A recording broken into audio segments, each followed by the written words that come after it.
Need your USAA account number ASAP? Let's dive into how to quickly find your USAA account number, whether you're using the online banking platform or the mobile app first. Let's look at the USAA Mobile App. Open the USAA app on your phone and log in using your username and password or biometric login like Face ID or fingerprint scan.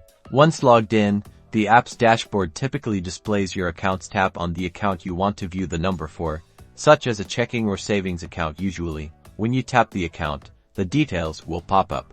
Look around the account details screen. You should find your account number listed there, usually alongside other information like your routing number, account type, and available balance. These are important numbers for transactions. If you prefer using a computer, head to the USAA website and log into your account. Once the website loads, navigate to the account summary page. It looks similar to the app's dashboard, displaying your different USAA accounts. Click or hover over the account you need. The number for account details should then be displayed, and this includes the account number. You will also find any relevant details displayed, such as the account type or balance. And that's it.